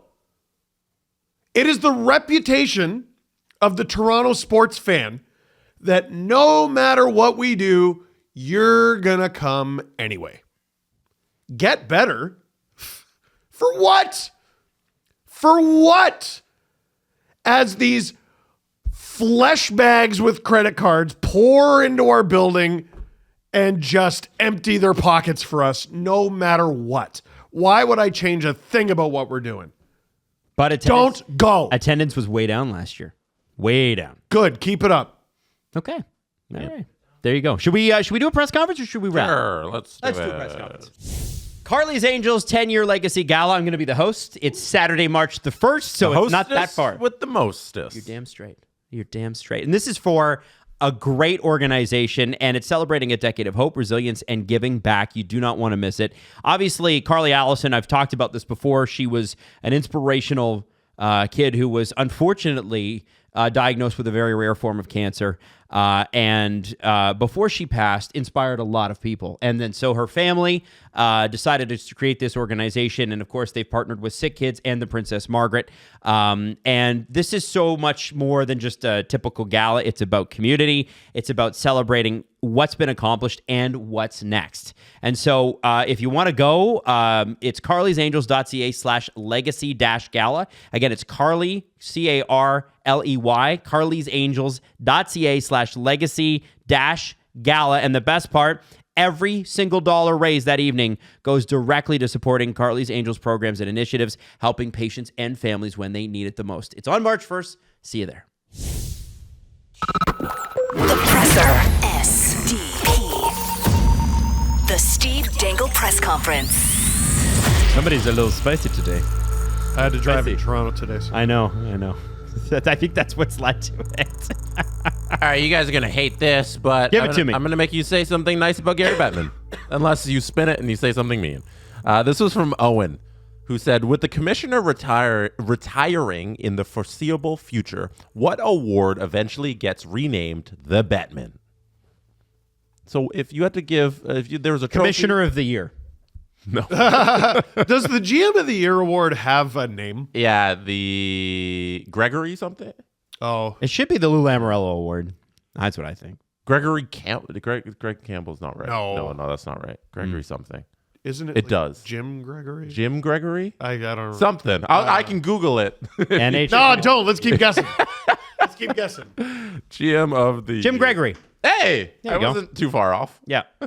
Woo. Anyways, so Bettman gets an award. Either rename a trophy that needs to be renamed at this point, or make up a new trophy. What is it? Oh, that's tough. See, I don't think it's an NHL award. What? Like that you see at the NHL awards. I think it's a Hall of Fame award. Oh, interesting. What is it? Coolest guy. Coolest dude. Yeah. I have a concept for an award. Okay. Give me Steve's struggling. My concept for the award is that you have to give the Bettman to the person who is so stubbornly wrong that when they finally relent, they take credit for being right and everybody jumps on board. So, for instance, the NHL was so stubbornly wrong about international play for a long time. And we've been pent up, frustrated, and they do one tournament, which is essentially just made up, and we'll never see it again. Yeah. The Four Nations Cup doesn't even have a name. It's just it's here it is. It's a metal piece. We found it. And Gary Bettman Trophy. And it may never be awarded again. Mm-hmm. But the tournament's been so great that Gary gets to go, you see? And it's the same thing as what happened with the Coyotes. 20 years of this team should probably leave. You should probably leave. And they finally the Players Association goes, we're going to file like a legal complaint here. This is a problem. And Gary goes, okay, fine. We'll move him to Utah. And then bang, every team in the NHL mystifyingly goes up 30% in value. And every team in the NHL, including Utah, for the first time ever, is worth over $1 billion. Poof. The Gary Bettman Award. We're so stubborn and wrong for so many years. And then finally, okay, fine, we'll cave to pressure. And we will take credit. All right, so I don't think that was the purpose of the award. I got it. Okay. What is it? Steve, what do you got? The Gary Bettman Commissioner's Award, or the the Gary Bettman Commissioner's Award goes to the top NHL executive of the year. And you might be like, well, wait, they already have the GM of the year. No, but all GMs have a boss. Exactly. And it is going to go to the top president, usually. Any executive. I would just open it up. Well, any executive, but a bunch of presidents are going to win it. Yes. Or, see, I think my idea is cool, but you got to think of a more exhausting answer. So every year it's going to go to the top owner. Oh, no. I like it. Oh, no. Like it. The owners just make an award for themselves. And the perennial winner is Jeremy Jacobs. And Jeremy Jacobs. Oh, we gave Danny Wirtz one. Jeremy Jacobs. Yeah. No, and the trophy isn't even Bettman. It's just a statue of Jeremy Jacobs threatening to hit you. James Dolan will never win that award. I can tell you that. No. Yeah. That's actually a really good idea, like the that. Executive of the Year award, because the way the GM position has evolved over the last half decade-ish is where the president is actually the old GM, the way we think about it. Yes. And he's the one making all the decisions, and then the GM's kind of the day-to-day guy. Wasn't it Patrick Alvin who got nominated for GM of the Year? And we're all like, what do you... Jim Rutherford's making the decisions here, guys. Yeah. He doesn't deserve this GM of the Year award. The days of the invisible president are kind of going away in the NHL. And it's a lot more... I still remember the day I was like, what do you mean Masai Ujiri's not the GM of the Raptors? Exactly. It took me years to learn that. You got to rethink the title. Who's Bobby Webster? Right. Same thing in Colorado. Yeah. Yes. You got Nerdo McGee running the ship. I think his name's Chris McFarland. It is. yeah, Booger McFarland. Booger. That's right. Nerdo McGee. Jesse screwed it up. Yeah. That's why I don't know his first name. Because Booger McFarland's a football commentator. Yes. Who talked about peeing in his suit instead. He's like, these athletes are soft. They go to the bathroom during the game. And they're like, what'd you do, Booger? And he's like, I peed in my cup. And we're like, everybody's like, what? Why? You did what? Exactly, man. Yeah. Why? He's just like, do the old piss yourself. Yeah, go use the can, man. It's not a big deal. No, just change your socks and shake out your leg and get back out there. Millennials. Like, man, the guy just smells like piss and you're in a huddle with him. No thanks. And his name's Booger and he's huge, so you can't tell him. Yeah. Booger, surprisingly, you smell like not a booger. Thank you. Who smell like piss? I don't know. Who was the hockey Twitter person who took a picture of a sink and Dave was like Staples. And Dave Staples is like, he said you pee in it, right? Yeah. He's like, the sinks at United Center, was it? No, those are sinks that you had in high school where they'd be the circular sinks and you'd step on it with your foot. We had those in high school. Yes. Oh, yeah. And Dave's like, you piss. People were like, piss piss in in it. the sink. I don't remember the context. It's a funny. It's old world Twitter, but boy, it was funny. And now he tells us how to run the country. And I'm like, Dave, I wouldn't trust you to run a bathroom. Yeah. He's turned the Edmonton Journal into literally his private journal. It's kind of hilarious. It's awful. Next That's one, funny. Jesse. This one's from Fuckologist. Certified fuckologist. Fuckologist. Fuckologist, yeah. On Twitter. That's a great name. Where you're just allowed to have that in your username. Yep. With Demko injured again, how many elite goalies have had to deal with repeated injuries? Do they ever play for extended periods again? Carey Price, right? A whole bunch. Yeah, Price is, yeah. You know what? Because Carey Price basically had two careers. Mm-hmm. There's pre and post Kreider, basically. Pecorine, kind of. Yep. I'm trying to think of some of the older school guys. Brodeur never had that. No. Waugh never had it. No. I don't think Cujo had it. I don't think Belfour had it. Hasek battled stuff. Hasek always battled stuff. Yeah. And some people said he was too soft. But you see the way he played, and you're like, well, I can see how he pulled every tendon, especially as he got older. People really just say shit, eh? They really do just say shit. The guy was the best goalie of the generation. Nobody even wanted to admit it then, but now you look back and you go, yeah, he was kind of the best. Yeah. Yeah. Rena, it's Freddie, tough. Here's one, Freddie Anderson. Oh, yeah? Freddie Anderson's been fighting injuries for 7 or 8 years. I'll give you a great one. Sergei Bobrovsky. What did he have? Every groin thing ever. Yeah. Oh. Yes. Interesting. Yeah. Only goalie I can think of. Like the Matt number. Murray? Well, he hasn't. Well, I hope so. I mean, he's playing professionally. Hope so. Yeah. No, but like he's had a tortured past in terms of injury. He has. You know? Only goalie I can think of that like was going to be a star. Like 100% was going to be a star, and just injuries made it so that it would never happen. It was Kari Lehtinen. That guy was going to be a star, and ended his career, I think, with the Stars. But he never, because of all his injuries, developed into. He was picked like 2nd overall as a goalie. Just never worked out. I did a Google search on goalies and injuries, and apparently Matt Larkin wrote an article for Daily Faceoff back in 2022 about the goalies injury epidemic, identifying the causes of solutions, and he had a couple theories. I'm going to read out the headlines of the theories. He wrote, Theory 1, goalies are getting hurt more often. The goalies aren't getting hurt more often. They're just playing hurt less often. Probably They true. play through injuries less. bar. Theory 2, the game has changed and playing it wears the body down more.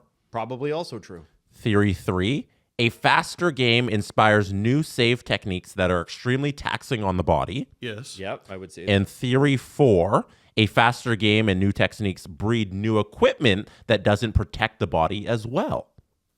Ooh. So of those 4 I don't theories, believe that one. how much are you buying? Where do you think the actual answer lies? I think it's the combo of the first 3. The equipment thing, I think, no disrespect to Matt, because I think he's great, but the idea that goalie equipment is somehow worse than it used to be is hilarious. Well, it's not as big. Well, yeah, because those guys, did you see what they kind of pads they used to play with? I know. Here's the deal, man. Like, I think he's absolutely right in the combo of the first 3 theories. How many times have you seen like a Wayne Gretzky goal go in, and the goalie is 5'9", and he just falls over? Like It's some guy. It's like, oh, and he scores on the Bruins goaltender. The Bruins goaltender can barely skate. He's gotta No fall back. offense to Darren Pang, but he might be Leo size right now. Yeah. Like the goalies were tiny humans and they didn't know how to butterfly. And like, so there's this famous clip from one of the Don Cherry Rock'em Sock'ems where it's Canada versus like a Russian goalie or a Czech goalie or something like Czechoslovakia, like way back. Yeah. And this goalie keeps coming out to the hash marks every time Canada gets a break and challenging the forward, and the Canadian players don't know what to do. So Don talks about how he went into the dressing room during the intermission and said, how about you just have another guy on the other side of the ice and pass it over? He said go around him. Or, well, he said pass it. No, it was the fake shot. Oh, is the fake shot go around? Is that what it was? Yeah. And then the guys were like, oh yeah. And then the very next play, what does the guy do? Fake shot goes around, scores. That's so silly. So yeah, you have to spread more. You have to. You're longer. You're stretching. Also, these bodies are bigger, right? Way and bigger. and so, frankly, when your levers are bigger, it does allow you more injury, right? So I think. Yeah, the nature of goaltending's changed a lot. Goalies are way fucking better than That's why I hated that Brodeur thing when he's talking about like goalies are soft. Oh, It's like, stop. I know. do you understand no one in the world, like you are a unicorn. Like, all right, congrats to you. How many more fucking awards and enterprise commercials do you want? Okay, like you're in the Hall of Fame. Yeah. Relax, man. You're on the cup more times than most people. Relax. You are the exception, not the rule. Yeah. Is it that he is an actual glittering unicorn in the moonlight? Or are the youths soft? No, it is the youths that are soft. Also, tale as old as time. He did play on a New Jersey Devils team that allowed like 20 shots a game. Yeah. Yes, he did. All But he the was way outside. also fantastic. Yes. It was a Oh, no, I'm combination not trying to of take it away from him. Yeah, Sorry. yeah. But the movement side to side, he was incredible when he needed to be. Amazing. But like, I think the reality is that trap game is now illegal for good reason because it sucked. And he was able, he played at a slower time when guys were bigger and there was a red line and what a stupid rule the two-line pass. two-line pass, That stupid rule. Yeah. Why they ever had that in, I have no idea. And so like, I think I think, yeah, man, it's changed. I don't think it's the pads though. The pads with goalies, I'm sorry, you lose me. Oh, it's sure. Look at Vasilevsky's pads and tell me those gigantic chest protectors and tell me, oh yeah, it's that. Come on. It's the speed. No. It's the speed. It's the skill style. of the players, the style. I'll never not laugh at a hockey game from 1940s where the goalie's standing up straight and they're just 40s, and locked knees, and they're just Jesse, sliding the puck along 80s. the ice and it's going From in. just about Adam and I's lifetime. Mm-hmm. You go watch a game from like 1985. Mm-hmm. And go watch a just pre-Patrick Waugh game. It's not the same sport. No, and I know it's like, hey, make sure when you stand up tall. The goalie's 5-hole was a triangle. Yeah. Because they would push off, go to like one knee, slide on that pad on the front, and just kick the leg out. Yes. Yeah. And it was with their arms like friggin' this because they're guessing. leather They have no pads. idea. Leather pads. Leather pads that they stuffed hot dogs into. John Garrett talked about it. They would go to the forum, stuff it full of hot dogs, and eat it while being the backup goalie. And one time he got called into a game with meat in his pad. Hilarious. It's you go back and it's not even that far back, and the game of hockey doesn't resemble what we're watching right now. Yeah, they were figuring it out. Yeah, no, this is a pretty new game that they figured out how to play in this current form. I hate The sticks bend now. Yeah, Like it's crazy. They can pass the puck forward. Yeah. Yes. The forward pass didn't exist for a period of time. Someone asked me. You stand on the shoulders of giants, Yeah. right? You do. And so Gretzky and Lemieux and Messi and all these guys, Coffey, or all these guys created the game that we're seeing today with their innovation. Yes. But if you were to take anybody from today's game, like the Blackhawks, David Kampf would be, if he played in the 80s with the skill he has now, he would be a first ballot Hall of Famer.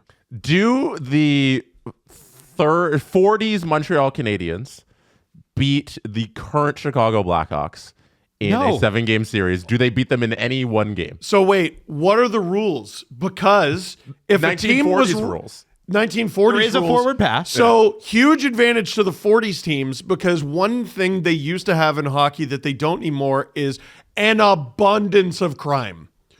So much crime. True. Like so much actual go to prison assault crime. Yeah. Hitting literally, I'm not screwing with you, two-hand wooden stick over the top of a helmetless player's head. Mm-hmm.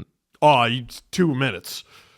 How dare you, 2 minutes. And we're going to throw a riot because you punished him. So I think the way to make this the most fair is you drop the Blackhawks back in 1942, let's say. Yes. They got to play the Montreal Canadiens. Yes. The Canadiens and Blackhawks have to use all the equipment of the time. Okay. The Blackhawks get no time to practice. Uh-huh. And they have to play by 1942 rules. So my question is, how many of the 1940s Canadians end up in hospital? These are guys that smoke and drank and worked summer jobs. Like the fitness alone. Rag the puck for the first 5 minutes, the game's over. Oh, they would have no... yeah. Okay. How about this? They would run How them about this? over. How about this? The Blackhawks aren't allowed to play hockey for a year. Wait. Yeah, So time machines. Yeah. Time machines are got obviously real. Yes. For the scenario. Yeah. So here's how you make it the most fair. So we're taking a team from the 40s and a team from Now. today.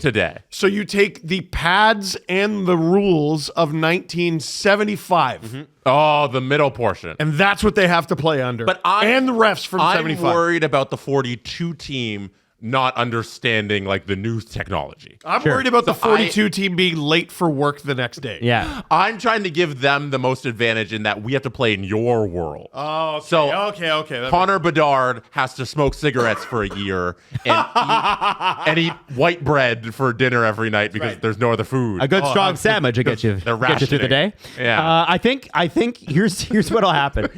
Here's what'll happen. All right. You take the Blackhawks now, and you take and they don't play for a year. That Blackhawks could play that entire game shorthanded and win 20-0. I swear to God, the Blackhawks only have to put 4 guys on the ice. You know what? They could even drag Seabrook and Keith out of retirement. Well, here's so we're no talking about no warming up, nothing. We're talking about the abundance of crimes and everything. Here's the truest advantage that the Blackhawks have. No one, not a single living soul who played in the NHL in the 40s is scoring more than a goal a game against Peter Mrazek. No shot. No shot. Now, wait, he has to wear their pads, though? Doesn't matter. Mrazek has to wear all that equipment. The shots were half maybe. the speed back then. They were wooden flat sticks. But you think all of these Blackhawks right now can just pick up those equipment and just be good instantly? Yes, and by After the way, not playing hockey and smoking cigarettes for a year? And their feet would be dying by the end of the game because my dad always talked about, like, he pulled his skates out of his bag when he was playing in the 50s, and the skate boot would just fall over because it was leather. So it was leather on wood, so their feet would be dead. Use those. But you think about this: the slap shot wasn't even invented till the mid 50s. That's crazy. Oh shit! So like, what the? Can you imagine the first time you see a slap? What the fuck is that? Bernie Jeffrey on. Bernie Jeffrey on. It's like you saw aliens. Oh, hey! You just immediately be like, blow the play dead, like fucking beer league, like a charity tournament. You can't take slap shots here. Yeah, and that's the thing too. Like golf existed. They saw people taking big windups. You know what? They never figured it out. That is such a gap in hockey rants and raves. I talked rants and raves part 2. I didn't talk about because I tried to give as much credit to the past as possible. Mm-hmm. Yeah. But there was one player in the greatest goalies of all time conversation where I was like, he's not allowed, and it's George Hainsworth. If you've ever been looking at the all-time stats, he's third in shutouts. Yeah. And you've never heard of this person. He's one of 3 men, I think, to have over 90 shutouts. Mm-hmm. And I went and looked it up. More than half of them came before the invention of the forward pass.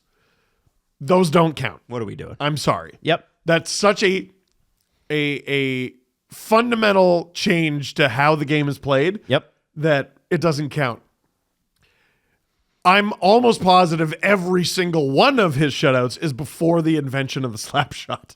Oh, no, they would be. I would have to go back at, because when did Terry Sawchuk's carear begin? Oh, no. And how many games did he play before the slap shot? Well, Terry Sawchuk played 20 years. By the way, George Hainsworth died in 1950. He wasn't alive for the slap shot. Gosh. He never lived to see the slap shot. Holy shit. That's a crazy thing to say. Yeah. Okay. He was not alive for it. Let's frame it a little better because yes, I think the 1942 Canadiens is probably you're getting walked. Yeah. How far into the NHL do we have to go to get a team that could challenge a modern day team? Philadelphia Flyers 1970s because they would send everybody to hospital, or 80s Oilers. And I actually give early all the way to the early 80s? Yes, absolutely. Early 80s Islanders too, the most underrated team of all time.